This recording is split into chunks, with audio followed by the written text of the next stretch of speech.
Assalamualaikum warahmatullahi wabarakatuh. Alhamdulillahi rabbil alamin. Wassalatu wassalamu ala khatamil anbiya'i wal mursalin Sayyidina Muhammadin al-amin wa ala alihi wa sahbihi ajma'in. Amma ba'd. Kita bersyukur kepada Allah Azza wa Jalla yang telah melimpahkan karunia-Nya, yang mengizinkan kita bersama-sama pada pagi ini meneruskan perbincangan dan pengajian kita. Dan kita sampai kepada tajuk Dalail an-Nubuwah, dalil-dalil kenabian. Yang mana dalil kenabian adalah dalail sidqil Islam, dalil-dalil kebenaran Islam. Kita kata, kalau kita kata Islam itu agama yang betul, dan kunci Islam itu ialah pada yang membawa, yang Rasul. Kalau Rasul tu cakap betul, ya betul lah kan? Kalau Rasul tu tak betul, tak betul lah juga kan? Jadi apa agama pun, dia punya punca dia ialah pada Nabi yang membawa, yang bawa agama itu. Dan kalau kita kata, bila kita nak bincang tentang adakah ajaran Kristian agama yang betul, kita akan pergi kepada sejarah dia dan kita tengok siapa yang mengasaskan ajaran itu. Kita dapati ajaran Kristian diasaskan oleh Saul ataupun Paul kan? Siapa Paul ini? Tidak ada latar belakang yang valid dan tidak ada authority. Dia hanya dakwa. Dia dakwa kata dia yaqzah dengan Nabi Isa kan? Benda istilah kita boleh faham lah, yaqzah kan? Dia kata tiba-tiba Nabi Isa muncul depan dia, cahaya itu saja, betul, lantik dia jadi Nabi kan? Dia kata tak ada makna kan? Ajaran Yahudi, agama Yahudi, siapa yang asaskan Yahudi? Dapati ulama-ulama dia yang setelah ribuan tahun selepas Nabi Musa AS menulis kitab Talmud, ratusan tahun.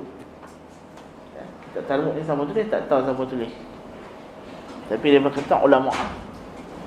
Kalau semua pun ulama bukan Nabi kan?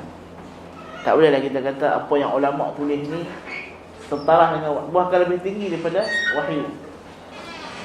Dan kita tahu ajaran Yahudi tak ada dalam Taurat. Taurat tak ada hukum hakam yang macam yang tu ada dalam agama dia.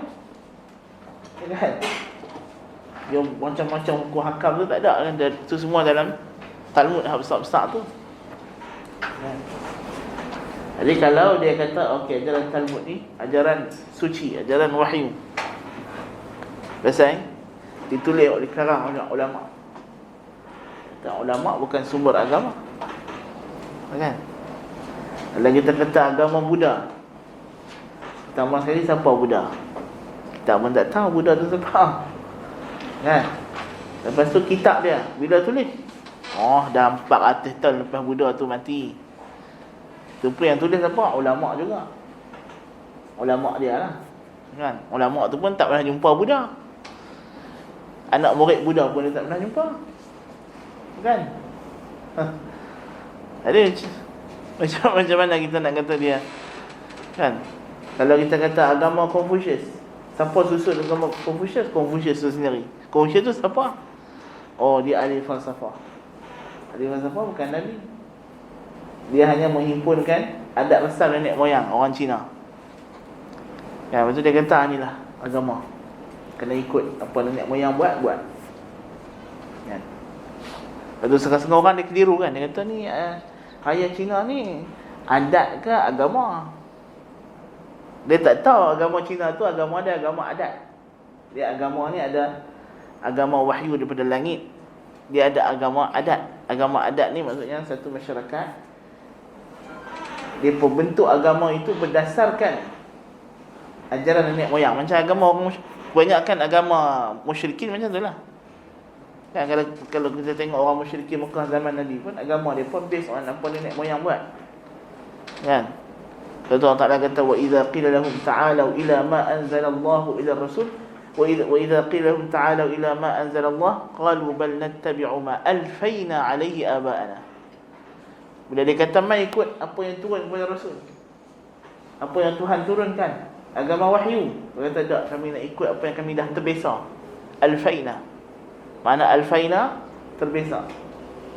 Bal nattabi'u ma alfayna alayhi aba'ana, bahkan kami nak ikut apa yang dah terbiasa dibuat oleh nenek moyang. Kan? Jadi lain daripada agama yang disebut agama samawi, agama asal langit ni, dia based on amalan nenek moyang. Lepas tu diagamakan, dianggap benda tu sacred ritual. Kan? Kalau tak buat, dianggap telah bersalah pada nenek moyang. Jadi bila bersalah nenek moyang, Tuhan akan marah. Dia kena tulah. Orang Melayu kata tulah. Kan? Apa siapa langgap peraturan nenek moyang. Lepas tu dia ada ketua dia lah yang jaga agama tu. Yang jaga agama nenek moyang ni ialah kahin, bomo. Kan? Ataupun ialah dia punya high ranking priest ke apa. Satu bomo itu akan dianggap dilantik ketua raja dan sebagainya. Ya, untuk memastikan agama itu terus ada. Dipaksa manusia ikut. Kalau siapa cuba nak keluar daripada ajaran tu, akan dikenakan tindakan. Itu biasanya agama-agama sesat macam itu. Ya, tak kira lah apa jenama, apa bangsa, dia sama ada. Ada pun agama-agama yang dulu asal turun kepada Rasul, dan sesat, puncanya adalah bid'ah. Dan sebab itulah punca penyelewengan agama Yahudi, agama Kristian datang daripada ulama' dia. Bukan daripada orang biasa, ulama' dia. Pasal bila ulama' tu dia start buat bid'ah, dia mula tambah, ubah, edit, lama jadi agama baru. Itu Tuhan kata tentang agama Yahudi Kristian, ittakhadhu ahbarahum. Tuhan tak kata nenek moyang, ittakhadhu ahbarahum wa ruhbanahum arbaban min dunillah wal masih ibn Maryam. Dia pun jadikan padri itu, ulama tu, arbaban. Tuhan guna perkataan arbab, Rabb. Sebab apa yang maksud di sini ialah merujuk kepada mereka beriktikad ulama ni tadi ada kuasa untuk menggubal agama. Boleh kata ni halal, ni haram. Jadi mereka menyembah ulama itu dengan cara itu. Satu bila Adi bin Hatim dengar dia baca ayat ni, dia kata, ya Rasulullah, kami tak sembah dia. Kami tak adalah kata sujud, rukuk, apa semua. Tapi Nabi kata, bukankah mereka menghalalkan apa yang Allah haramkan, lalu kamu halalkan? Dan mereka haramkan apa yang Allah halalkan, lalu kamu haramkan. Itu yang betul, itulah ibadat. Dia kata, fatilka ibadatuhu. Itulah ibadat, nampak? Kan? Apa saja yang dia kata, betul betul. Tak boleh keluar walaupun kunci dekat. Jadi sebab itu penting kita nak kenal dalil-dalil kenabian. Bila Nabi itu betul Nabi, betul lah agama dia. Dan macam kita kata pada kelahiran lepas, kenabian, nubuwah dan risalah kerasulan bukanlah sesuatu yang asing dalam sejarah manusia. Dia bukan sesuatu yang baru. Sebab itu Nabi kata, qul ma kuntu bid'an minar rusul. Kata olehmu wahai Rasulku Muhammad, aku ni bukan bid'ah daripada Rasul. Tuhan suruh Nabi kata, aku ni bukan bid'ah, aku bukan benda baru main. Sebelum aku dah berlambak Nabi Rasul, bukan apa tak tahu Nabi tu macam mana, Rasul tu macam mana. Betul tak? Orang ahli kitab tentulah mereka dah kenal Nabi Rasul, sifat Nabi, ajaran Nabi, kan? Sebab itu bila An-Najashi dengar kataan itu, dia kata ini tidak keluar melainkan daripada sumber yang sama. Waraqah bin Naufal, bila Nabi cerita dekat dia gini, dia kata apa? Laqad ja'aka an-namusul ladzi ja'a ila Musa. Telah datang kepada kamu namus yang datang kepada Musa. Benda yang sama yang sampai dekat Musa sampai dekat kau. Kan? Jin dengar Nabi baca Quran, dengar Nabi baca Quran je. Kan? Dia kata ni sama lah yang datang kat Musa. Wahyu. Kan? Jadi Nabi itu bukan benda yang asing dalam sejarah manusia. Walaupun orang barat cuba sekarang ni nak mengasingkan Nabi itu daripada sejarah manusia.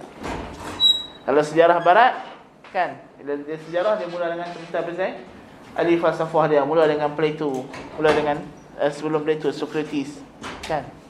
Socrates tu pun dah jauh dah. Dan kita tahu Socrates tak beriman dengan Nabi Musa alaihissalam.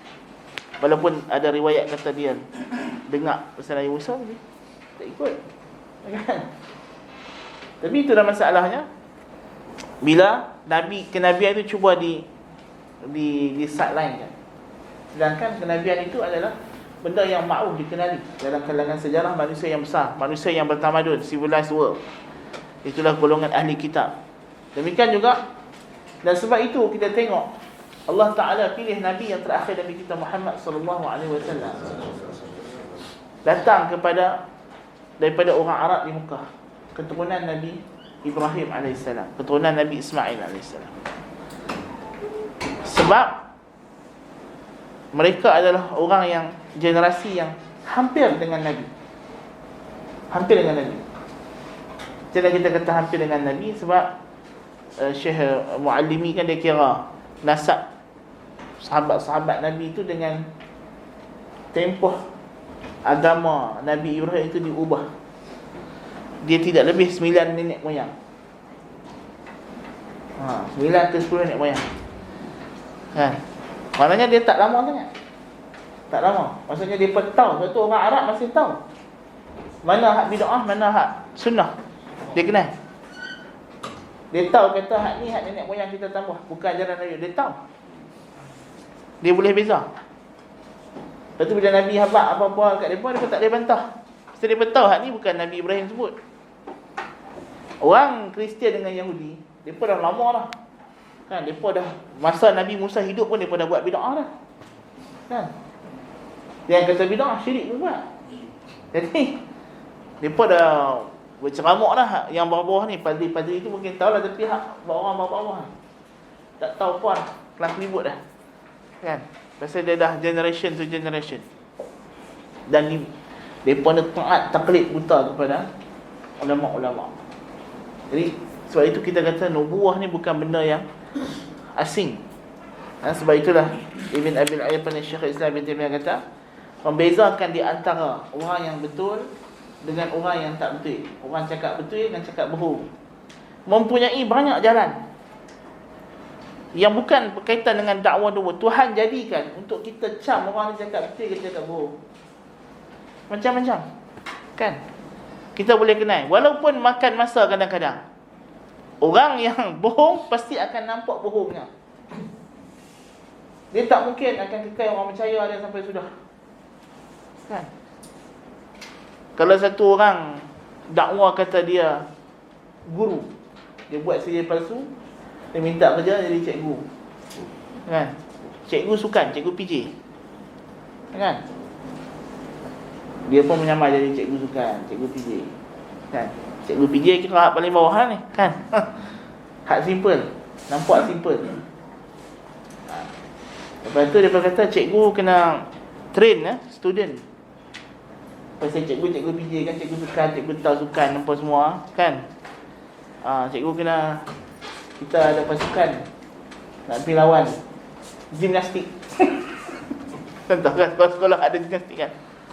Kalau dia bohong, masa tu dia tahu, kita tahu dia bohong. Dia tak boleh. Kan? Ataupun dia dakwa kata apa, dia specialize dalam sekian-sekian bidang. Lama-lama kita akan tahu dia bohong. Benda apa pun dalam dunia ni tak ada kekal. Bohong di dunia takkan kekal. Kan? Tak sampai akhirat orang tahu kita bohong. Kan? Sebab tu Buya Hamzah kata, kita kalau bohong, kita kena ingat apa kita bohong. Kan? Satu hari dia semayang isyak, lepas semayang isyak dia tengok anak dia seorang tak main. Dia panggil anak dia dalam bilik Hamka tu. Kan? Anak dia macam nak jawab kata dah sembahyang. Orang kata ingat, kalau nak bohong tak sembahyang tapi kata nak sembahyang, ingat. Kalau nak bohong pastikan ingat lagi bohong hari ni. Dia kata. Pasal apa? Kalau tak ingat bohong hari ni, nanti bila orang tanya benda lain, jawab tak ingat benda kita bohong semalam, orang tahu lah kata semalam tu bohong. Kan? Sebab tu bohong dia akan bawa kepada bohong dan bohong dan bohong, dan tapi orang tak boleh pergi. Mana nak tahan? Lama-lama nak bohong tak boleh. Dan kita bukan boleh bohongkan semua orang. Kan? Kalau dia kata, oh ni dia cakap bohong masa kempen pilihan raya contoh kan. Itu bohong yang paling cepat terdedah lah. Kan? Benda simple yang paling senang kita nak tahu bohong ni senang orang detect.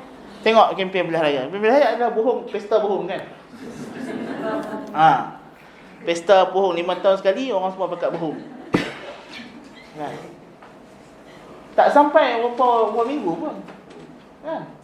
Pasal dia kata pasal dia kata 24 jam dia boleh buat. Cukup 24 jam dia tak buat, bohong lah. Selesai, cerita orang tahu lah dia bohong. Bukan susah. Kan? Itu bohong yang paling cepat tersingkap. Dalam dunia ni tak ada dah. Ahli politik paling fail dalam buat bohong. Kan? Tapi pasal jadi kita takut macam kaum Nabi Syuaib kan. Kaum Nabi Syuaib kan depa di ada penyakit hati, suka dibohongi, tahu tak? Suka dibohongi kan. Walaupun orang tahu kata peniaga ni menipu apa semua, depa dah terima benda tu macam normal, orang menipu. Kalau peniaga tu tak tipu, dia jadi macam pasal apa hang tak tipu ah? Jadi macam tu. Kita takut masyarakat kita lama-lama jadi macam kaum Nabi Syuaib juga. Kan, sebab dah biasa sangat hidup dalam kebohongan. Lama-lama bila orang cakap betul, lepas tu Nabi sebut akan datang sanawatun khadda'at, tahun-tahun yang menipu. Kan, lama-lama orang dah tak selesa cakap betul. Kan, dia ni betul sangatlah, jujur sangatlah. Payahlah kalau dia jadi ahli politik. Ahli politik tu tak ada cakap betul.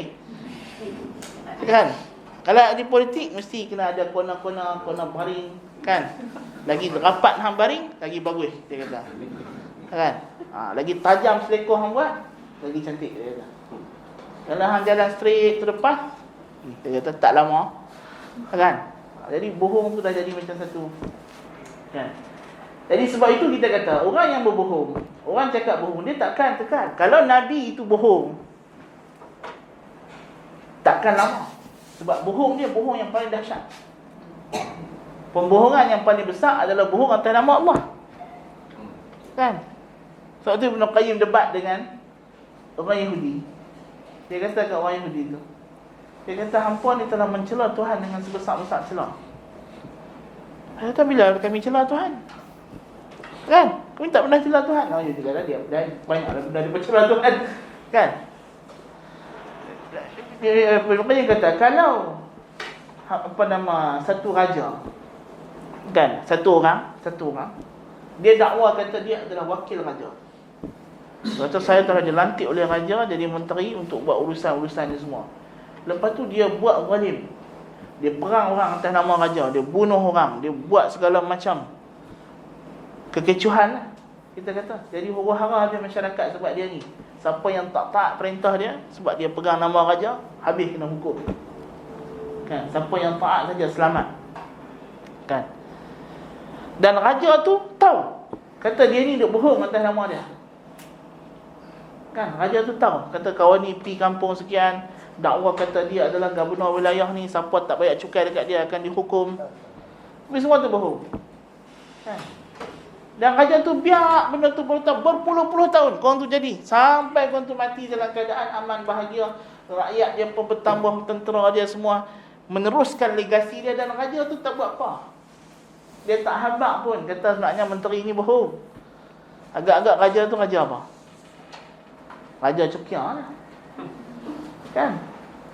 Sama ada dia lemah, dia memang tak boleh nak buat apa, memang dia sendiri sudah ditakluk dan ditawan oleh menteri ni, ataupun dia memang konspirasi lah, pakat bohong dengan kau ni, sama jahat.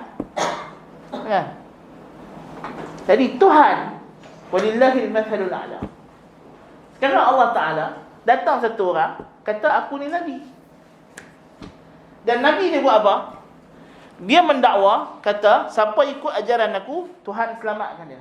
Tak ikut ajaran aku, halal darah dia, harta dia, anak bini dia kami tawan jadi hamba. Kan? Jadi Nabi ni sekarang, dia hunuskan pedang, dia pergi perang. Kan? Dia bunuh orang musyrikin yang tak ikut cakap dia. Dan siapa yang ikut cakap dia, selamat. Dijanjikan syurga kepada pengikut dia. Diancam dengan neraka kepada pengikut yang lawan dia, orang yang lawan dia. Kan? Sampailah dia, macam itulah urusan dia, kerajaan dia makin besar, sampai dia wafat, legasi agama dia terus, tak mati. Agama dia makin berkembang ke timur dan barat. Sampailah kali satu dunia ni agama dia tawan. Kan? Dan Allah Ta'ala duk perhati tengok, tak buat apa. Agak-agak Tuhan ni Tuhan yang kompeten dia jadi Tuhan. Orang duk bohong atas nama dia, dia tak buat apa pun.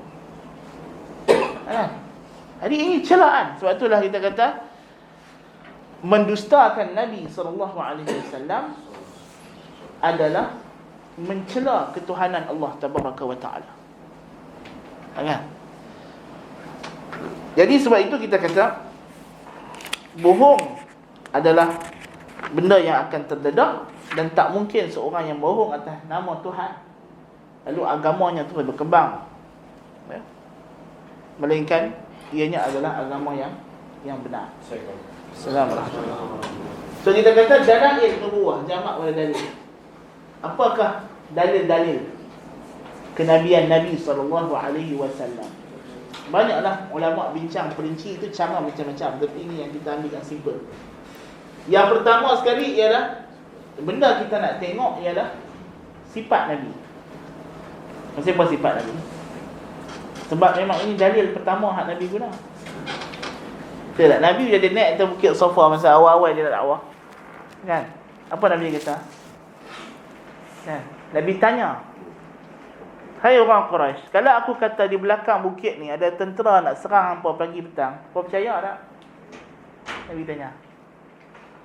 Kan? Dia pun jawab apa? Dia pun jawab, "Ma jarabna 'alaika kadhiban qat." Muhammad, kami tak pernah ada pengalaman. We never ever experience. Kami tak pernah ada pengalaman hang cakap bohong. Sepanjang 40 tahun hang hidup dengan ni. 40 tahun ni semua hidup lah. Hang kata laqad labitha fihim umran. Engkau dah hidup dengan depa semua hidup. Kan? Dia pun kata semua hidup ni, kalau bahasa orang utara dia kata semua hidup lah. Semua hidup kami ni tak pernah sekali pun kami kenal hang cakap bohong. Masa kecil pun tak pernah. Bohong dengan manusia tak pernah. Bohong dengan orang tak pernah. Punya jujur sampai depa pun gelak dia Al-Amin. Kan? Bukan tekat tak cakap bohong, jujur. Tak cakap bohong satu hal. Jujur pula tu. Berterus terang, tak ada sembunyi apa. Kan? Kami tak pernah ada pengalaman kau cakap bohong. Lepas mereka mengaku benda tu, baru Nabi habaq. Nabi kata aku Rasul, Allah Ta'ala hantar. Kan? Sebut-sebut Rasul habis. Habis. Kan? Abu Lahab kata tabban laka sa'irul yawm. Pada Tuhan kata tabbat tiada abi lahabin wa tab. Pasal dia boleh pergi cakap benda tu. Dia orang pertama pergi tolak. Bayangkan Abu Lahab ni siapa? Pak saudara satu hai. Pak saudara. Orang hak paling seronok masa Nabi Muhammad tu dilahirkan. Kan? Dia hak paling seronok kali, dia paling kenduri kali. Buat orang kata zaman lah, dia hak paling maulud sekali. Dia hak paling sakam berlarak kampung sekali. Kan? Pegang spanduk paling-paling depan sekali. Kan? Tak ada orang lain lagi. Kan? Kira dia terpaling maulid lah. Kan? Memang dia pengasas maulid pun kan. Lepas tu bukan sekat tu saja. Bila Muhammad tu dah besar, Abu Lahab rumah dia kat mana? Sebelah rumah Nabi, dia jiran Nabi. Yang sayang kat Nabi tu, tak mau duduk jauh.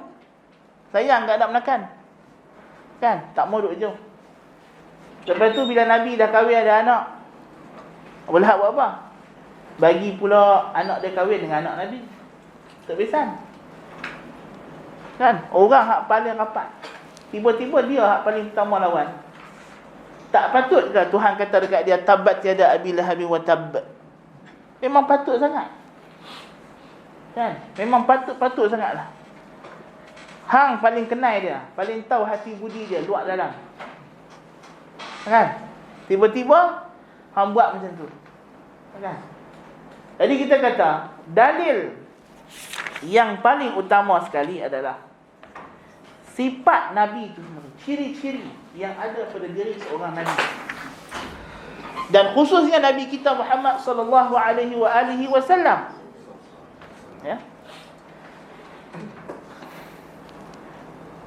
Sebab itu disebutkan tidak ada dalam tarikh sejarah Arab sekaliannya yang dihimpunkan sifatnya dan dihimpunkan segala syama'ilnya dan mutawatir pula riwayatan tentangnya dengan pelbagai jalan seperti Nabi sallallahu alaihi wasallam.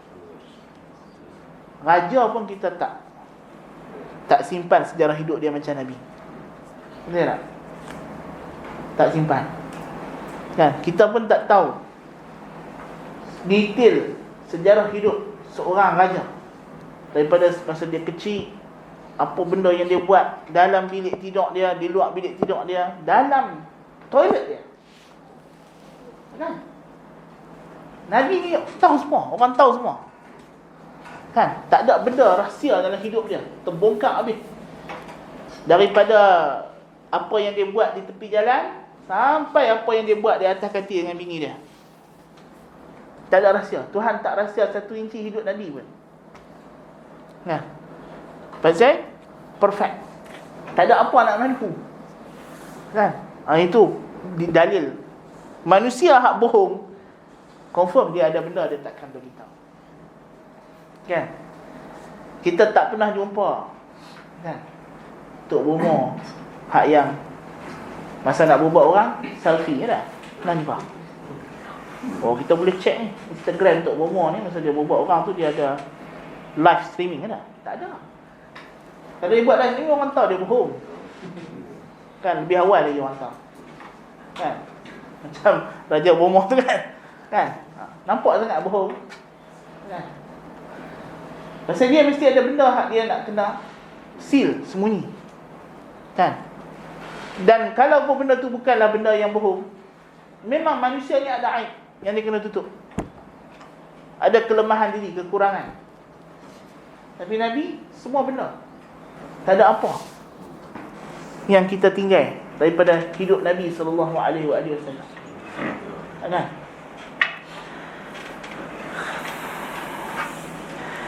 Di antara sifat-sifat Nabi yang penting yang kita kena tahu, yang pertama yang kita sebut tadi lah, dia tu sebelum jadi Nabi macam mana? Ada orang selalu kalau kita dengar pemimpin-pemimpin kan yang hebat-hebat, dia ada cerita zaman kecil-kecil dia nakal. Oh, dia ni dulu masa kecil kami pun tak jangka lah nak jadi lagu ni. Buah ke main. Bukan orang lain kata, mak dia kata. Kan? Mak dia saya kata, bukan orang lain kata. Tak payah tanya orang lain, tak payah kawan dia. Mak dia kata, makcik tak percaya lah. Kan? Orang habak kata, ni anak makcik ni dapat anugerah.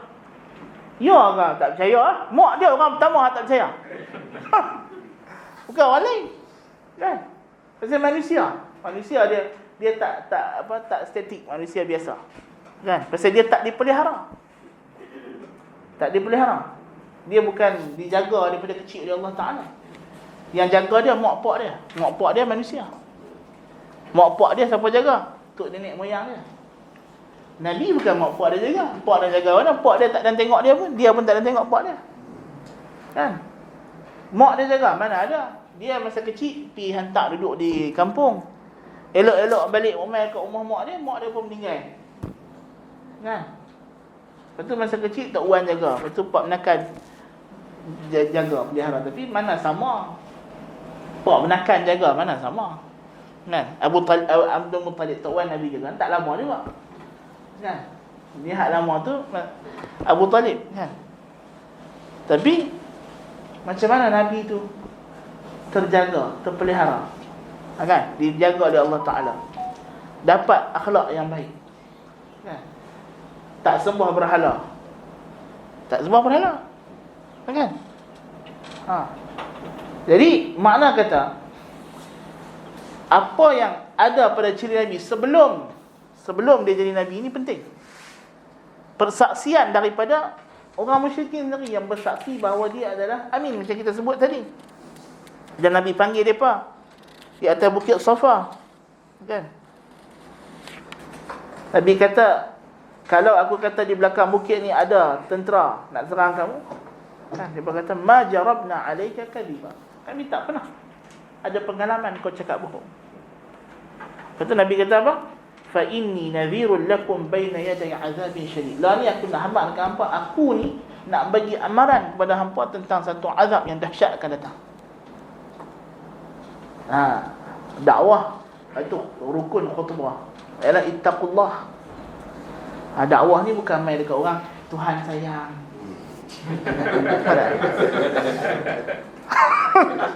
Itu bukan macam tu, tu bukan dakwah tu.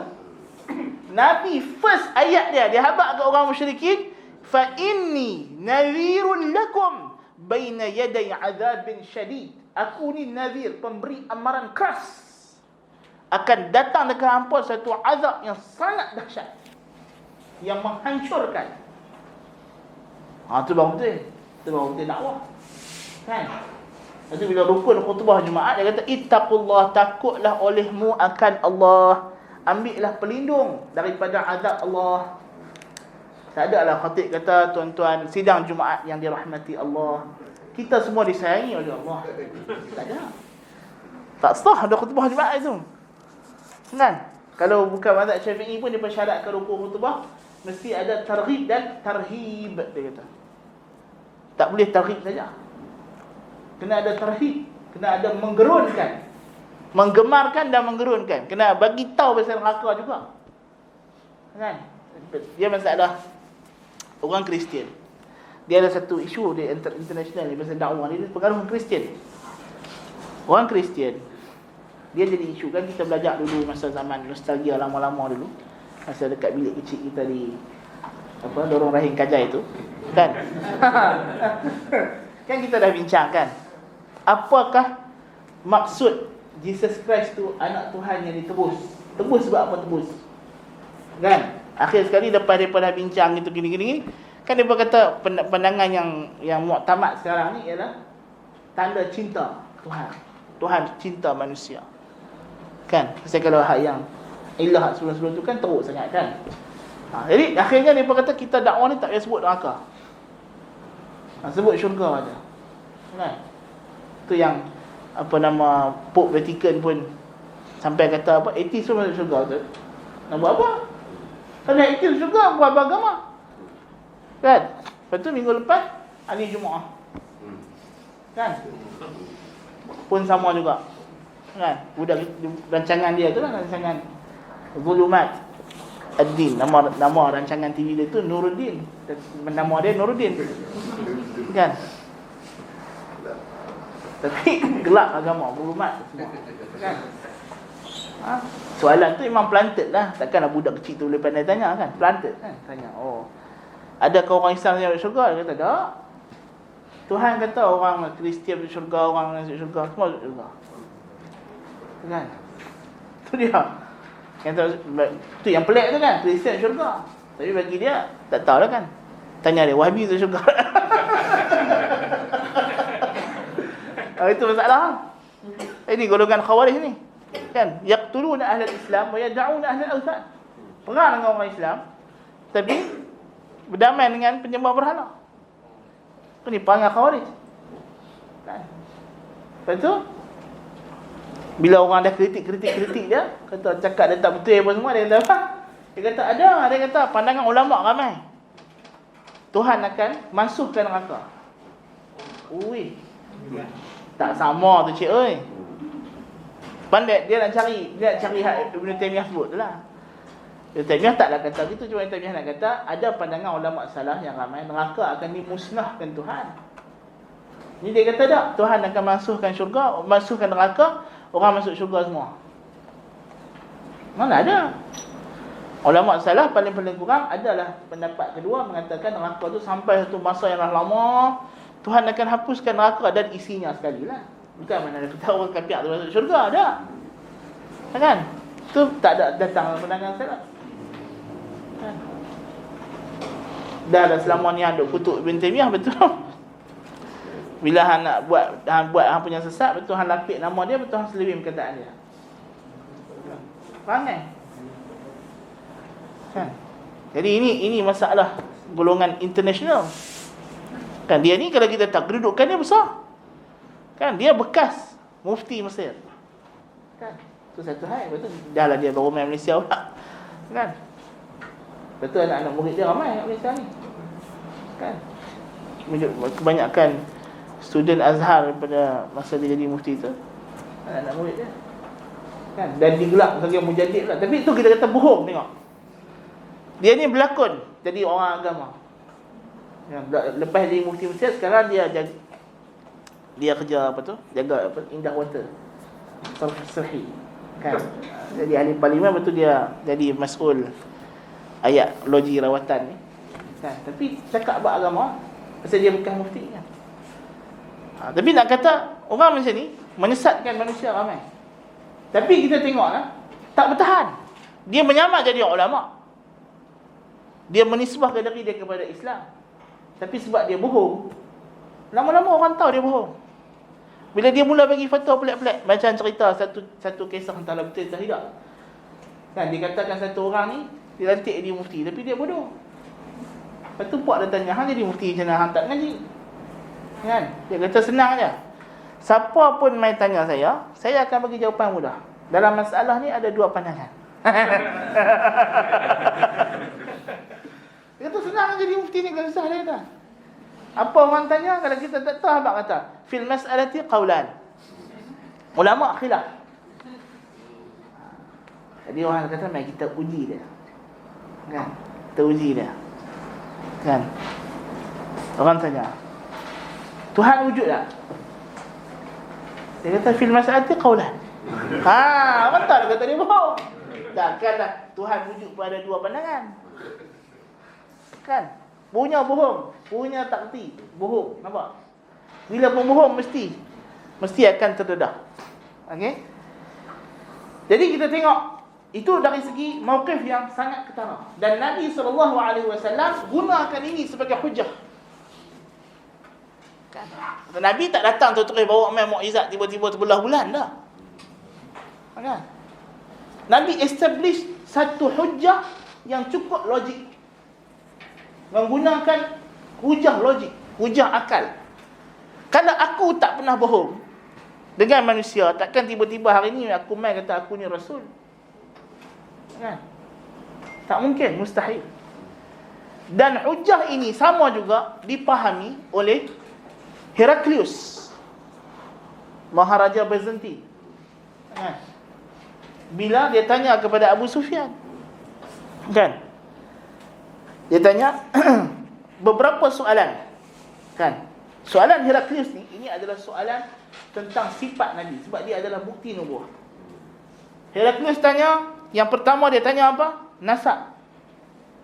Keturunan dia macam mana? Abu Sufyan kata, innahu fina ladhu nasab. Dia orang yang ada nasab yang dikenal. Nasab yang elok, nasab yang baik. Orang daripada datang keluarga yang baik-baik, yang mulia-mulia. Bukan daripada zina. Keturunan yang sah, legit. Bukan anak zina. Kan? Ditanya pula maka apa komen Heraklius lepas tu? Bila dia tanya apa tu, dia komen kan? Tengok, untuk soalan pertama Heraklius kata apa? Kadzalikar rusul tub'atsu fi nasabi qaumiha. Demikianlah rasul diutuskan daripada orang yang paling tinggi nasab. Semua nabi-nabi Rasul macam tu, datang daripada keluarga yang hebat-hebat. Sebab tu Nabi Syuaib, kaum dia kata apa dia? Laula rahtuka la rajamnak. Kalau tidak kerana keluarga engkau, kami dah rejam kau. Lepas tu Nabi Syuaib kata, arahti a'azzu alaikum minallah. Adakah keluarga aku lebih hebat daripada Allah Ta'ala? Pasal dia datang daripada keturunan yang hebat. keturunan yang mulia, dihormati. Dia tak datang daripada keturunan lelaki-lelaki, kan? Sebab Tuhan masa dia nak utus Rasul, dia dah tahu daripada azali lagi. Dia dah susun alam ni, kan? Dia tanya lagi, sebelum Nabi ada tak siapa-siapa yang dakwah dia macam ni, buat dakwaan yang sama, klaim yang sama, daripada keluarga dia, pak dia, ketuk wan dia ke, yang rapat-rapat dengan dia? Tak ada, kan? Dan boleh kata, kalau kau kata ada, aku akan kata dia ni just nak klaim balik apa yang nenek moyang dia ada. Itu beza Nabi dengan raja, dengan ahli politik, orang yang tak dapat jawatan. Orang yang klaim jawatan, dia akan klaim apa nenek moyang dia ada, kan? Satu tengok ahli politik daripada pak, beranak cucu, kan? Pasal dia legacy family tu, kan? Jadi Nabi bukan nak jaga legacy family, bahkan dia menghancurkan legacy family dia. Sebab dia mai habaq kata agama nenek moyang dia tak betul, kan? Sebab itulah, kan, Abu Jahal bagi syubhat dekat Abu Talib. Atarghabu an millati Abdul Muttalib? Hang tak suka dengan agama Abdul Muttalib? Kalau hang ikut cakap anak penangkan hang ni, makna hang kata puak hang sesat. Hang nampak? Tu hujah dia, kan? Syubhat tu je. Takkan aku nak kata puak aku sesat kot lah. Kan? Sebab sekarang Nabi kata siapa sembah berhala tak betul. Abdul Muttalib sembah berhala, kan? Jadi Abu Talib nak percaya anak penangkan aku ke, nak jaga kehormatan pak aku ke? Dia pilih sayang pak, kan? Dan biasa manusia macam tu lah. Kebanyakan orang tak mau ikut kebenaran, kan? Saya nak jaga tu, kan? Biasa kalau kita ajak benda-benda sunnah pun macam tu lah, kan? Dia kata habis tu ustaz nak kata semua orang sesat lah. Nenek moyang tok wan saya, tok nek saya, kan? Dia kira lagu tu, kan? Itulah juga Fir'aun pun. Bukan hujah baru. Fir'aun, Nabi Musa main kat dia kata apa? Fama balul qurunil ula. Habis nenek moyang aku macam mana Musa? Kalau aku nak ikut cakap hang, habis pak aku, tok wan aku, hak semua dakwa kata depa Tuhan ni macam mana? Masalah. Heraklius tanya lagi. Heraklius tanya lagi. Ada tak pak tok wan dia ke nenek moyang dia yang raja? Musa kata tak ada. Tak ada, kan? Jadi dia kata kalau kata ada nenek moyang dia raja, aku kata dia ni nak menuntut kerajaan, macam kita kata tadi lah, kan? Dan tengok soalan ni. Hal kuntum tattahimunahu bil kadhibi qabla dhalik? Pernah tak dalam hidup dia sebelum jadi Nabi, hampa pernah tuduh dia cakap bohong? Ni soalan paling penting. Pernah tak dalam pengalaman hidup hampa dengan dia ni, dia pernah cakap bohong? Atau hampa tuduh dia cakap bohong? Bukan kata dia tak cakap bohong, tuduh pun tak benar. Makna kata tak ada ruang orang nak kata Muhammad dia cakap bohong, punya jujur. Ada orang dia cakap betul, tapi sebab apa dia cakap tu kadang-kadang tak berapa nak masuk akal, tak make sense, orang kata dia cakap bohong, orang tak percaya. Tapi Muhammad ni, orang tak boleh tak percaya apa dia cakap. Pasal apa benda dia cakap semua masuk akal. Tak pernah lagi dalam sejarah hidup Muhammad 40 tahun sallallahu alaihi wasallam, dia cakap benda yang tak masuk akal. Tak pernah. Semua benda dia cakap begitu realistik, begitu betul, jujur. Lepas tu tengok soalan dia penting. Hal tattahimunahu? Pernah tak kamu tuduh, kamu anggap, waham, kamu sangka, kamu menyangka dia cakap bohong? Ni bukan setakat dia cakap bohong. Kamu pernah tak kamu pernah sangka, kamu rasa betul kan Muhammad cakap? Maksudnya kalau kita cakap betul, kadang-kadang bila kita habaq orang benda betul, orang ada first impression rasa macam tak betul. Walaupun lepas tu orang percayalah, kita bagi bukti. Tapi nak kata Nabi Muhammad ni, Heraklius tanya soalan very specific. Pernah tak hampa ada impression bila dia bercakap tu, kali pertama dia cakap tu hampa rasa macam tak betul? Faham betul soalan ni? Penting ni, kan? Hal kuntum, pernah tak kamu tattahimunahu? Pernah tak kamu rasa ada perasaan, ada sangkaan bil kadhib, dia pernah cakap bohong. Maksudnya ada benda dia cakap tak betul, tak tepat. Bohong di sini bukan kata sengaja bohong. Maksudnya bohong even benda tu tersilap cakap. Maksudnya cakap tu macam tak berapa nak kena, tak clear. Kan? Sampai kita jadi tertanya, betul ke macam tu? Pernah ada pengalaman kamu dengan Muhammad macam tu? Bila dia main habaq dekat hampa satu benda, hampa kata, betul ke? Pernah tak? Abu Sufyan jawab apa? La, tak pernah. Tak pernah. Tak pernah ada siapa-siapa dalam Mekah ni, sepanjang daripada dia kecil, dia start boleh bercakap, sampai umur dia 40 tahun, bila Muhammad habaq apa-apa dekat dia, dia ada satu impression. Betul ke Muhammad? Tak pernah. Apa saja Muhammad habaq, percaya. Kan? Tak ada petikai, tak ada minta bukti. Beriman bulat-bulat. Bayangkan, mereka ni beriman dengan Muhammad sebelum Muhammad jadi Rasul. Kan? Beriman. Pergi letak barang dekat Nabi. Kan? Tak tanya lah. Kalau Nabi habaq, ada. Tak ada kot. Mai tengok sat, betul ke ada? Tak ada. Kan? Kita simpan duit dalam bank pun sat-sat tengok akaun, betul lah. Kan? Tak percaya. Kan? Takut tau. Kan? Lagi masuk mesej apa pula ni? Kan? Lagi dah dapat nombor scam pula. Kan? Tu, bank tu. Tak ada percaya. Kan? Ini simpan dekat rumah dia ya. Nabi Muhammad simpan barang kan simpan. Macam ada guard jaga pegang pistol senapang. Tak ada. Ada insurans pula. Tak ada. Kan? Kalau hilang semua cerita. Nak habaq kata, orang punya percaya. Bagi barang, berdagang. Bagi jaga kambing. Apa dia jaga kambing? Bukan senang. Kan? Bagi dia mengembala kambing. Kan? Bawa kambing pi. Dia sorang-sorang dengan kambing dia. Berhadapan dengan ancaman serigala ke apa ke. Kan? Tak hilang sekok kambing. Punya pandai. Siapa boleh gembala kambing? Siapa A lah. A plus. Sebab tu semua Nabi-Nabi gembala kambing. Sebelum Tuhan nak bagi manusia ni, Nabi gembala manusia, dia kena gembala kambing dulu. Kan? Pasal apa? Manusia dengan kambing perangai lebih kurang sama. Lepas tu kita kambing yang paling sedap. Kan? Bahkan lebih teruk. Kan? Sukarnya nak mengembala manusia itu seperti sukarnya mengembala kambing. Susah lagi gembala kambing daripada gembala lembu. Kan? Jadi tengok Heraklius punya komen. Dia kata apa? Ma kana liyadhara al-kadhiba 'ala an-nas wa yakdhibu 'ala Allah. Mustahil satu orang tak pernah bohong dengan manusia, tiba-tiba mai duduk tak semena-mena dia pergi bohong atas nama Tuhan. Tak masuk akal. Ya. Tak betul.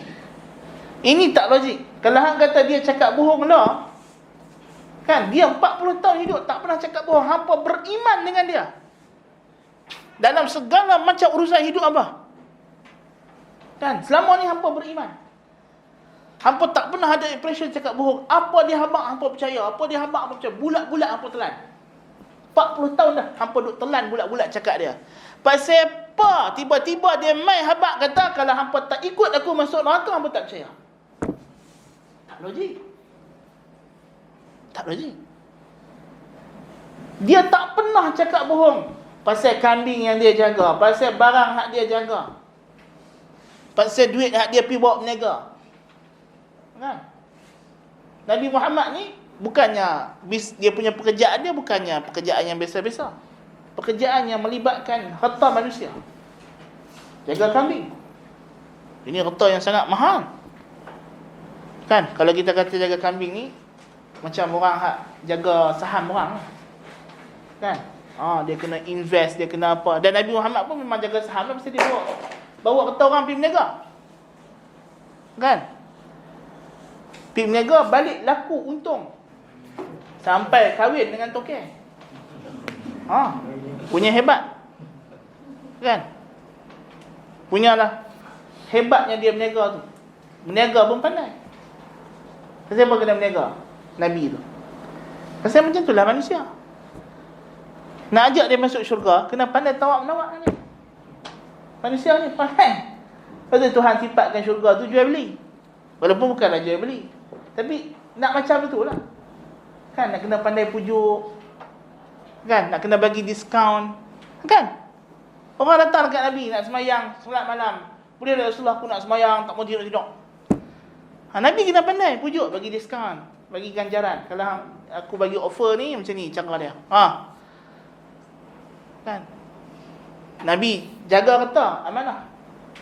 Pasal kita nak kena percaya dekat Nabi. Banyak benda kita kena percaya dekat Nabi. Jadi mesti ada trust dengan orang lain Nabi. Jadi Nabi pekerjaan dia semuanya melibatkan trust, kepercayaan. Kan? Yang mana orang kena percaya dekat dia. Kalau orang tak percaya tak boleh. Kan? Jadi bisnes-bisnes Nabi semua melibatkan kepercayaan. Jaga kambing, jaga barang, bawa pelaburan, niaga. Kan? Jadi dia kata kalau dia tak pernah bohong, takkan dah tiba-tiba dah umur 40 tahun dah. Kan? Kita ni kalau dah dia tu sepanjang hidup dia tak pernah dia buat benda pelik-pelik, awak dah tua bangka dia pergi buat begitu kan. Kan? Bayangkan satu orang daripada umur kecil, umur akhir balik duk pergi masjid surau-surau, tiba-tiba birthday 40 tahun dia sambut kat mana? Dia sambut tu dekat kelab malam. Dia kata, "Loh, buat yang lagu tu." Kan? Terbalik kurang ni. Tak ada harapan. Kan? Tak pernah pijak kelab malam, 40 tahun pijak kelab malam. Memang tanda-tanda yang dahsyat lah tu, na'udzubillah min zalik. Kan? Takkanlah dia tak pernah bohong dengan orang, tiba-tiba umur dah 40 tahun. Kan? 40 tahun ni baki lagi 20 tahun lah nak hidup. Kan? Tak lama lah. Memanglah Nabi lepas tu hidup 20 tahun je.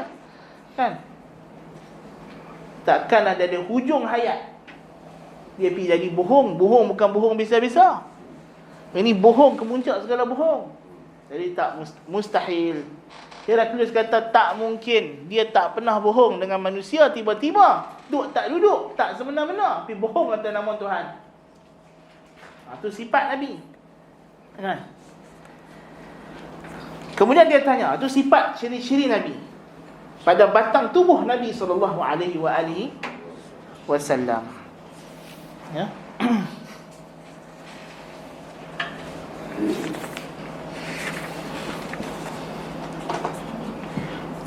Demikian juga bila An-Najasyi tanya kepada Ja'far radhiyallahu anhu tentang Nabi sallallahu alaihi wasallam, apa jawapan Ja'far?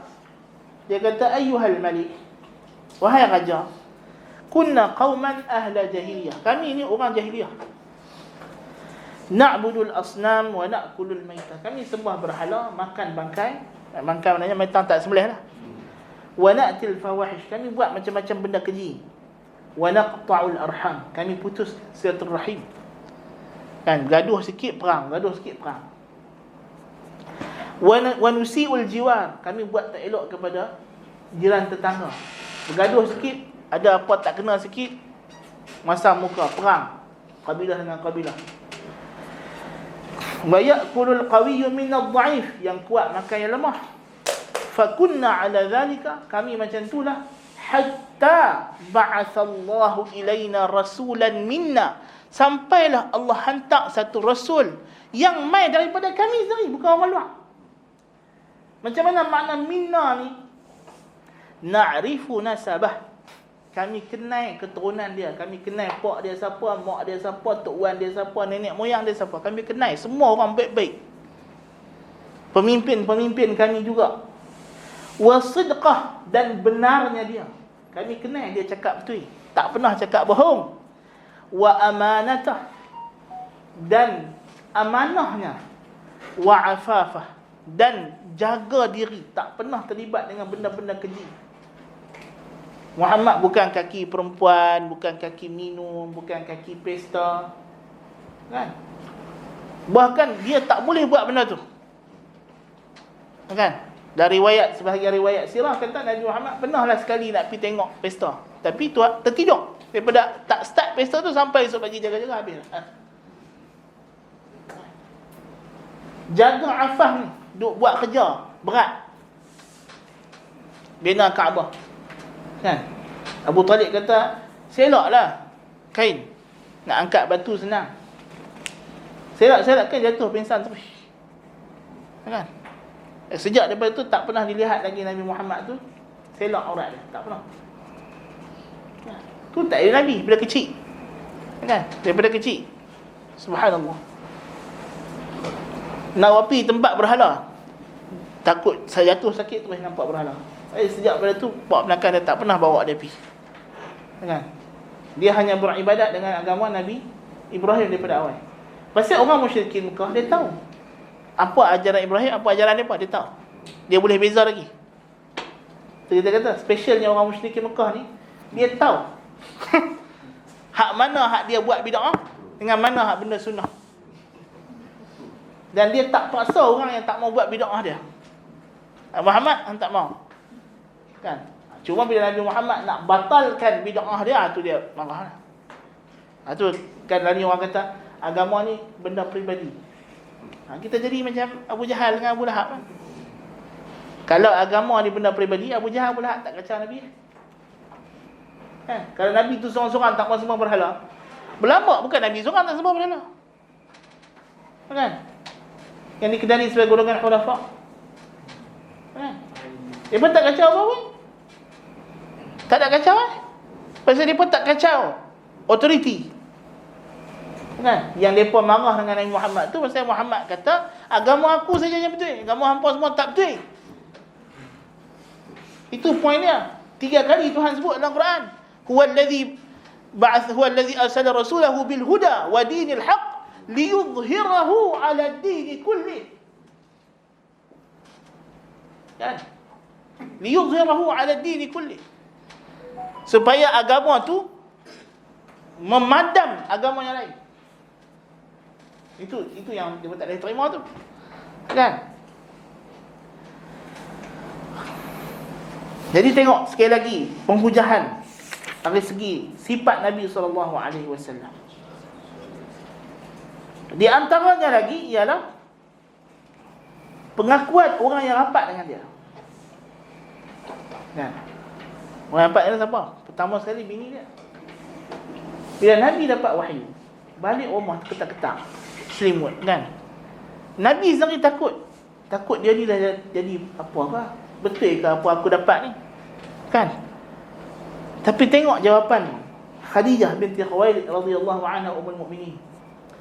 Dia kata kalla wallahi wallahu la yukhzika Allah, kalla wallahi la yukhzika Allahu abada. Sama sekali tidak wahai suamiku, engkau tak ada kena penyakit apa-apa yang pelik-pelik. Demi Allah, Tuhan takkan menghina kamu. Khadijah kata Tuhan tak menghina kamu. Pasal apa? Innaka latasilur rahim. Engkau orang yang menyambung silaturahim. Wa tahmilul kal, menanggung kesusahan orang lain. Wa tuqrid dhaif, memuliakan tetamu. Wa taksibul ma'dum, engkau cari nafkah untuk orang yang tak ada, kau tolong bagi. Wa tu'inu ala nawaibil haqq, dan engkau sentiasa menegakkan kebenaran. Tu perangai Nabi, sifat Nabi sebelum dia Nabi dikenali dengan sifat-sifat ini. Sifat-sifat mulia Nabi SAW. Kan? Dan tengok apa jawapan Aisyah radhiyallahu anha tentang sifat Nabi. Banyaklah. Antara jawapan yang paling famous, kana khuluquhul Quran. Yang ini penting untuk kita kata sifat Nabi setelah dia Rasul, bahawa Nabi dia tak pernah menyelisihi ajaran dia walaupun seinci. Orang yang cakap bohong, orang yang bukan Nabi, confirm dia akan ajaran dia untuk orang lain, bukan untuk dia. Dia mesti ada specialnya, kan? Mesti ada specialnya, kan? Kalau kita lebuh raya 110 tu 4 aturan. Orang yang buat peraturan beraya 110 tu, dia bawa 110 ke? Ada lah. Dia 300, 400. Kan? Betul tak? Dia buat peraturan untuk kita, lampu merah berhenti. Dia berhenti tak? Ada lah. Kan? Pasal dia bukan Nabi. Dia manusia. Dia ada syahwat. Kan? Walaupun benda tu bukan keperluan pun. Kan? Tapi dia mesti ada tak dari dia special. Dia lebih daripada orang lain. Nabi Muhammad mana ada? Dia lagi ketat. Dia tak? Dia lagi ketat. Kita sembahyang tarawih. Kan? Tu imam buat 8, baca setengah muka surat. Boleh lama kan? Dia kata tu surah tu buat berapa? Lepas tu buat 8. Baca berapa ayat? Tu imam tu baca 2 ayat. 2 ayat. Tapi surah apa? Surah Baqarah. Wih, panjang. Dia kata 2 ayat surah Baqarah panjang. Dia kata, kan? Kalau boleh aku nak 1 ayat daripada Wadduha. Kan? Nak Wadduha wal laili idza saja, Allahu akbar. Kan? Yang tu dia kata baru kan? Nabi tarawih adalah wajib. Kan? Sampai Aisyah kata Nabi sembahyang 8, 11 rakaat setiap malam. Tak pernah tambah, tak pernah kurang. Tapi Aisyah pesan apa? Fala tasal an husnihinna wa tuli. Tapi hang jangan duk main tanya aku. Macam mana baik panjang tak boleh buat. Confirm tak boleh buat. Kan? Confirm tak boleh. Kan? Sebab tu malam yang ketiga, yang malam last. Kan? Apa sahabat tu? Sahabat kata apa? Kami terkejap-kejap nak balik makan sahur. Kan? Dah dekat sangat nak subuh.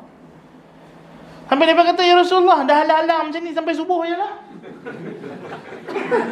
Penat dia pergi lama dah nak subuh dah pun. Berhenti apa? Kan? Nak makan sok pun jenuh lah. Mengkelan lah. Masih baik lepas sok dengan kurma je. Kan? Nabi kata, innahu man qama ma'al imami hatta yansarif faka'annama qama al-layl. Puan sembahyang dengan imam sampai imam sudah, dapat pahala 1 malam penuh. Walaupun ada sikit lagi tak cukup 1 malam. Kan? Sampai terus tu. Kan? Nabi bila azan subuh, Nabi apa? Baring sebab apa? Sebab letih, penat tahajud. Kan? Tapi nak macam mana? Wajib. Kan? Kalaupun ada benda yang dia buat yang dia larang, mesti ada sebab lain. Nabi kata jangan sembahyang lepas asar. Tapi Nabi sembahyang asar. Lalu lepas asar Nabi sembahyang. Kan? Bini tanya, "Pasal apa Rasulullah kau tak bagi sembahyang, kau sembahyang?" Nabi kata ada satu hari tu orang ramai jumpa. Aku tak dan nak sembahyang, ba'di Zuhur. Jadi aku qada lepas asar. Dan Nabi kalau dia dah buat satu amal ibadah, dia tak boleh berhenti lah. Dia bukan boleh hari tu jadi qada, tak boleh. Dan Nabi tahu konsekuensi dia. Nabi tahu akibat dia bila dia buat macam ni. Once Nabi qada ba'di Zuhur lepas asar hari tu, Nabi dah tak boleh berhenti dah sembahyang asar, sembahyang lepas asar. Dia kena sembahyang sampai hari dia mati. Dia tak boleh tinggal dah. Kan? Sebab ini specialty tu dia. Bukannya specialty, satu keberatan kat dia. Kan? Wajib. Dia bukan boleh tinggal. Tak boleh tinggal. Kan? Tapi tengok Nabi.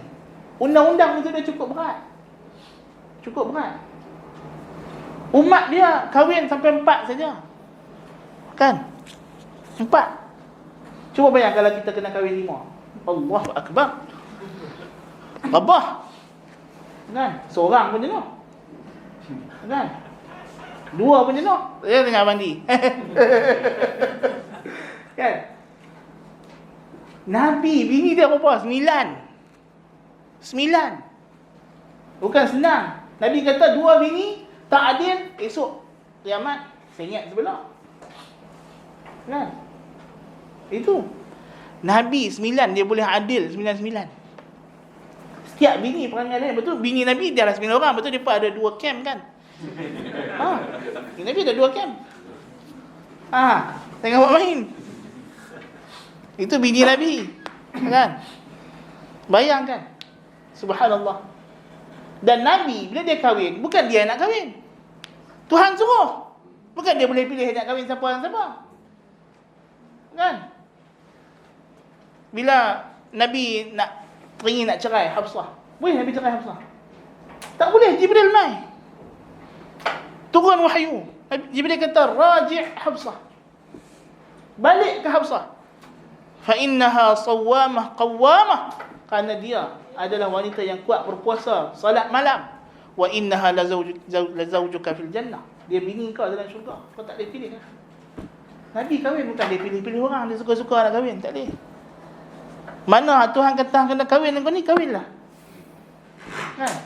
Lagi Tuhan suruh kahwin, dia kena kahwin. Bukan macam kita nak kahwin, kahwin. Tak mau kahwin, cerai. Tak boleh. Kan? Jadi jangan nampak macam, Nabi tu seronok bini sampai 9. Kan? Tak seronok je bini 9. Tu malam takar tu. Kan? Tu nightmare tu. Kan?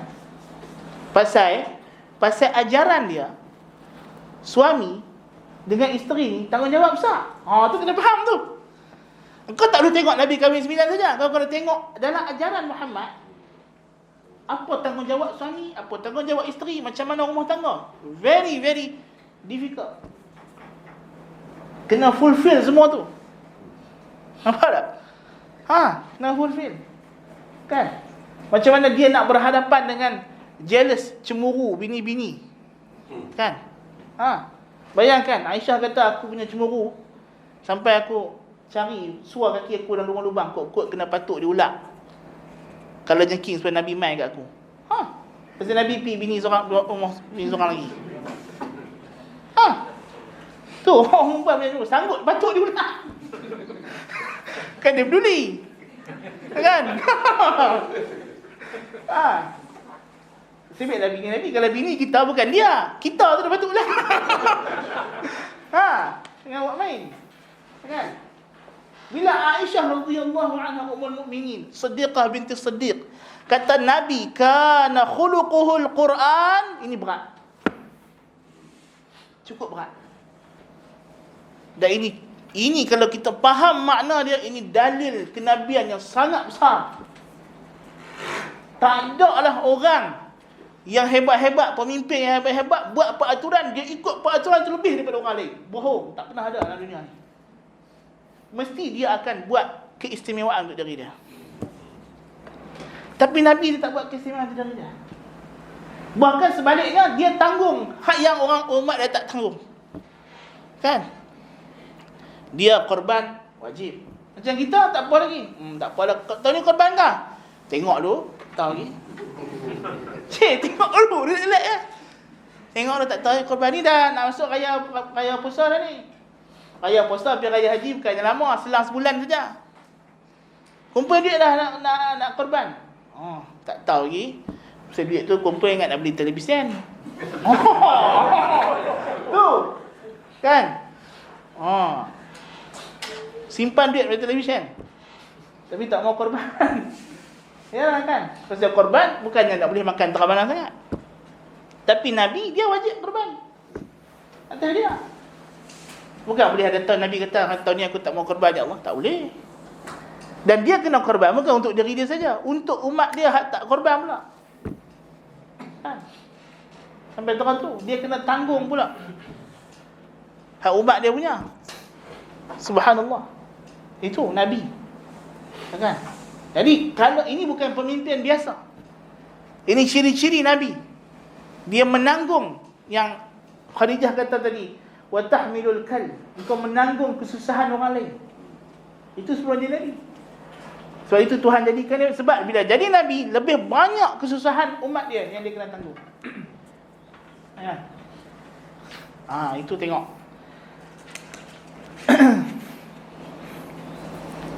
Sebab tu Nabi tengok sembahyang tarawih.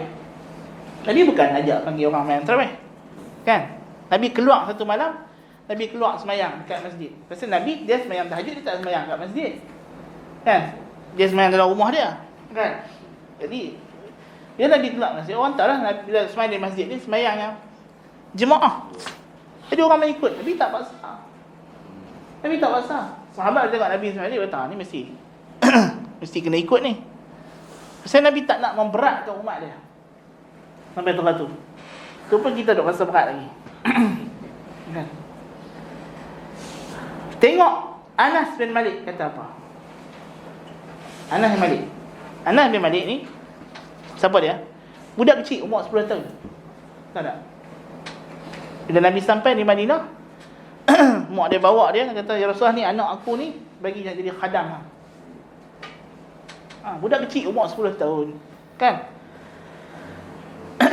Anas kata, aku khidmat Nabi 10 tahun. 10 tahun.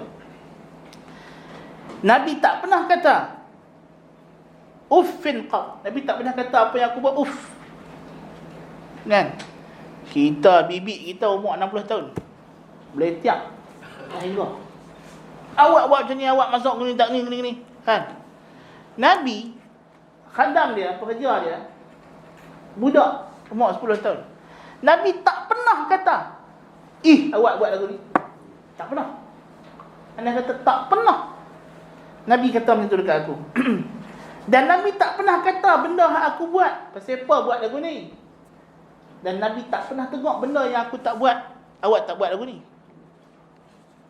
Simple, maksudnya hidup Nabi simple. Kan? Kalau Anas main hantar slipper hak tu Nabi pakai. Tak ada Nabi kata buat main hak lain. Tak ada. Kan? Kalau Anas suar ayak, kan? Nabi tak ada kata buat main cawan lain. Kan? Kalau kita ni orang gaji kita kan. Lah awak tak main cawan biru. Dia nak cawan biru pula. Ayak sejuk pun. Kan? Ni ayak mineral. Pasal apa tak beli ayak mineral ala Fonte? Kan? Awak beli spritzer saja. Dia jadi macam-macam lah manusia, kehendak manusia. Tapi Nabi ni simple. Kan? Tak ada lah kalau Anas main suar kurma tu, Nabi kata lah, awak tak main sukari. Tak ada. Kan? Apa hak dia suar Nabi makan, apa hak dia hidang Nabi minum. Apa hak Anas letak kasut, yang tu Nabi pakai. Kan? Nabi hantar Anas buat kerja. Budak sampai tengah jalan dia jumpa kawan dia main. Nabi tak main bawa kontan je. Nabi main kat belakang, Nabi peluk elok-elok. Kan? Nabi kata buat siap je kerja. Nabi kata tak lagi, nak main dulu. Tu Nabi dengan budak 10 tahun. Subhanallah. Kan? Bukannya orang biasa. Kan? Cuba kalau kita. Dan budak tu pula pekerja. Anak kita, bukan kata pekerja, anak kita sendiri. Kita suruh dia buat, dia tak buat. Mau. Kan? Anak kita. Nabi bukan anak dia ni. Kan? Itu sifat Nabi. Abu Bakar As-Siddiq radhiyallahu anhu, ini lagi lah, dia saja yang stay dengan sikap yang sama. Bila Nabi Mahabak kata dia Nabi, macam mana Abu Bakar As-Siddiq percaya dengan Muhammad, kawan dia daripada kecil ni, dia tak ada taradud. Lepas Nabi kata tak ada orang yang aku ajak masuk Islam melainkan taradud kecuali Abu Bakar. Abu Bakar dia istiqamah dengan kepercayaan daripada Nabi. Bila Nabi hamba dekat dia kata, aku Rasul, aku Nabi. Betul. Tak ada tunggu dah. Pasal apa? Dah memang kawan dia kecil. Aku duk percaya dia sebelum dah. Kan? Bukan aku kenal Muhammad ni, baru hari ni tiba-tiba dia main kat aku. Lepas tu Nabi pergi kat Abu Bakar dulu. Kan? Nabi kat siapa lagi? Kawan lah. Kawan yang paling baik sekali. Kan? Lepas ada bini dia, cari kawan dia. Nabi hamba kat Abu Bakar, aku Nabi. Kata, tak apa, kalau Nabi, aku nak pergi ajak orang lain. Bukan kata dia, bukan pula Abu Bakar ni, bukan sahaja dia beriman untuk dia, dia terus offer jadi pembantu tu pun. Dia pergi cari pula orang. Ni, nak tahu tak Muhammad yang Nabi, mai masuk Islam. Berapa orang dia cari semua masuk tangan Abu Bakar. Hak masuk Islam, hak awal-awal tu. Kan? Termasuklah Uthman bin Affan apa semua. Kan? Tak ada teradud. Kan? Kita kalau orang tak betul ya. Orang tak betul ya. Orang hak paling tak percaya dekat dia kawan baik dia. Kan? Betul, kawan hang tu kan bisnes berjaya, awak hang tak buat pelaburan kan? Dengan dia. Takkan lah dia tak. Tak percaya aku dengan dia. Kita kalau kawan baik kita sendiri tak mau join kita, itu makna apa? Ada something wrong dengan kita lah. Kan? Jadi manusia biasa, kawan baik kita pun teragak-agak. Kan? Tapi ni Nabi SAW bukti kata dia tu memang betul. Kan? Sebab tu bila datang peristiwa Isra' Mi'raj, kan? Kalau betul Muhammad cakap betul lah. Dia kata pasal pun betul dah, kami percaya ada lebih daripada tu lagi. Isra' Mi'raj tu apalah sangat. Kan? Kami percaya dia kata dia ni pagi, petang, siang, malam wahyu duk main ada, tu lagi besar. Kami bukan nampak malaikat tu main. Wahyu ni ghaib. Quran ni ghaib. Betul tak? Quran ni ghaib. Kita bukan dengar malaikat. Kan? Sahabat hanya dengar bunyi macam bunyi lebah je. Kan? Bila wahyu tu main, sahabat dengar apa? Bukan dia dengar surah malaikat dia baca tu.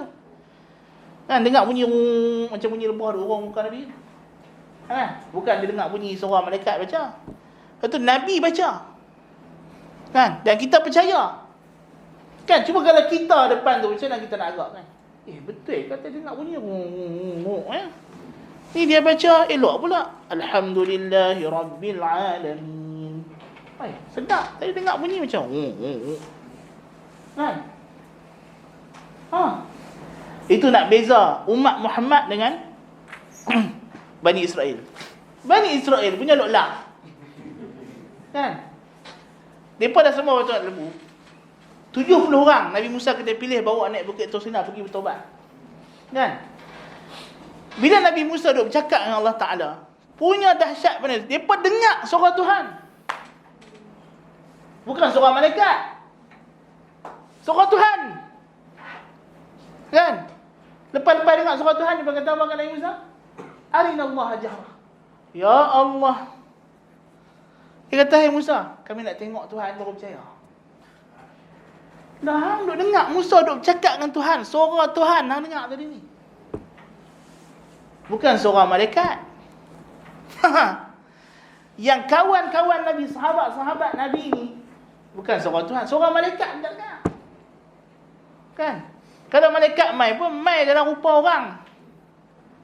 Kan? Bukannya mai dalam rupa malaikat. Kan? Tapi dia percaya. Boleh percaya, boleh beriman. Itu istimewa umat Muhammad. Kan? Dan Nahabak kata Bani Israel tu punya dahsyat. Perangai buruk mereka.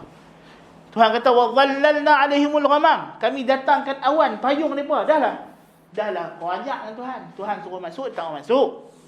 Lepas tu Tuhan hukum mereka duduk di padang pasir tu sesat. Tuhan rahmat lagi. Panas terik Tuhan umai awan. Bukan awan kita nampak ni. Awan hak akhirat hak Tuhan nak turun di padang mahsyar esok ni. Tuhan main payung mereka dengan awan tu. Awan special. Sampai tengah tu. Tapi tu dia punya pajak Tuhan. Kan? Betul kita nak heran dia bunuh orang macam tu. Kan? Tu nenek moyang dia apa? Cucuk-cucuk lagi teruk. Jadi ini sebahagian daripada. Demikian juga dari segi kesabaran Nabi SAW, kehidupan Nabi, zuhud Nabi. Umar bin Khattab nak tengok Nabi masa bini-bini dia merajuk tu. Kan? Tidur atas tikar. Berberat badan. Kan? Berberat badan. Kan? Nak Umar kata bukan nak buat mewah-mewah pun, nak bagi pelapis lembut sikit je. Supaya tak ada bekas. Nabi kata apa? Mali walid dunia. Apa kaitan aku dengan dunia? Tak ada. Aku bukan nak dunia. Kan? Sedangkan Kisra, Kaisar tidak, dia punya empuk. Kan? Sedangkan dia pun derhaka kepada Tuhan. Kan? Tengok sahabat-sahabat Umar bin Al-Khattab radhiyallahu jadi khalifah. Khalifah. Bukan sultan, bukan agung, bukan perdana menteri, khalifah. Kan? Khalifah ni empayar. Kan? Tidak berapa kat rumah. Kan? Orang main mana khalifah tu tidak berapa kat rumah tu. Kan? Apa nama, nak ambil kunci Baitul Maqdis. Padri tu tengok, tak ada, dia kata. Dalam kitab kami, orang yang nak ambil kunci ni, ciri dia sekian. Bila sahabat dengar macam tu, oh, tu Amirul Mukminin lah. Kan, keadaan macam tu kan. Hantar surat. Kan, dia kata, Padri tu kata, dalam kitab mereka, engkau yang kena ambil sendiri kunci ni. Kan. Naik unta seorang-seorang daripada Madinah pergi Palestin. Bayangkan cik ni. Kita naik kereta seorang-seorang, berani nak naik kereta lebuh raya Saudi. Nabi buat umrah. Kalau naik kereta, zaman dah orang tak kenal lah umrah naik kereta. Zaman kami dulu. Kan, ni semua naik kereta api, cuai sampai. Tak apa lah. Kan? Naik kereta pun dah cukup ngeri. Kan? Nak pergi Palestin, nak pergi Tabuk pun dah cukup takut dah. Kan? Ini, tu jalan raya. Kan? Jalan raya. Kan? Kawan kami tu, aksiden meninggal. Kan? Tapi ini padang pasir. Seorang-seorang jalan naik kereta. Bukan ada tentera ini dia kan. Oh, kita kalau tak payah jadi menteri lah. Wakil rakyat je kan. Oh, dengan bodyguard, dengan apa semua. Bukan di mana pun pasal Ramadan ya. Beli kuih seketul. Kan? Beli lepat liat seketul. Oh, dia dengan pengiring. Tepi. Ha, kan? Punya takut orang buat apa-apa kat dia. Kan? Takut orang minta lah. Kan? Mampu dia pergi. Kalau tak pergi pasal Ramadan langsung, tak kira orang kata tak nampak muka. Kan? Kalau dah pergi, tak kira orang minta belanja. Dia kena ada kad. Kan? Hidup dalam ketakutan. Kan? Ini tak ada. Aman. Seorang-seorang pergi. Tak ada takut siapa, takut Allah Ta'ala saja. Kan? Sampai-sampai dia tengok tu dia. Apa nama? Muawiyah dah pasang tentera. Dia kata, awak hang buat dulu ni. Kan? Dia kata ni pasal kita duduk di sempadan negeri musuh. Kan? Dia orang kata tak apalah. Itu baru sahabat dia. Sahabat nombor 2, bukan nombor 1. Kan? Kawan ni hak dulu, lawan dia. Itu satu bukti lagi lah. Itu kita akan datang lagi dalam ilmu buah. Ibadat Nabi SAW kita sebut tadi. Dan kepercayaan Nabi kepada apa yang dia serukan. Itu kita sebut. Nabi ni dia percaya dengan apa yang dia dakwah. Kalau dia bohong, orang yang pembohong adalah orang yang paling tak percaya dengan apa dia cakap. Betul tak? Pasti dia cakap tu di mulut, dalam hati dia tak benda tu bohong. Tapi Nabi tak. Kita kata Nabi, dia tak mukhalafah. Walaupun sehujung kuku dengan apa yang dia ajak. Dia praktik dengan cara yang paling sempurna. Paling sempurna. Sampai bila Nabi wudu, Nabi kata apa kepada Uthman? Man tawadda'a nahwa wudu'i hadha. Siapa ambil wudu seakan wudu aku ini. Punya susah. Sampai ganjaran Tuhan tak bagi pahala atas kita ikut sebiji wudu Nabi, pasal mustahil. Ni ibadat paling simple, wudu. Tuhan punya rahmat, diskaun. Ambil wudu semacam, serupa, nampak sama zahir, nahwa. Seakan-akan wudu Nabi. Maksudnya, dia setiru dia punya zahir saja. Ikut start dengan basuh tangan, betul kumak, betul. Bukan tiru semua. Tiru semua mampu Kita semayang pun tak khusyuk, nak khusyuk masa wudu. Kan? Weh, lawa jam. Kan? Jangan kata lawa jam sendiri pun boleh tinggal. Kan? Tengah wudu punya tak fokus. Kan? Sambil wudu sambil duduk sembang. Kan? Ni basuh tak kepala. Lupa ulang balik. Kan? Wudu. Kan? Nak suruh khusyuk masa wudu, mampus. Kan? Jenuh. Tapi itu ibadat untuk kita begitu diskaun. Nabi ibadat dia susah. Ibadat dia cukup susah. Kita sembahyang tarawih 20 rakaat. Kata 20 rakaat. Kan? Tahu satu muka, satu rakaat. Satu muka berapa ayat? Tahu 5 ayat.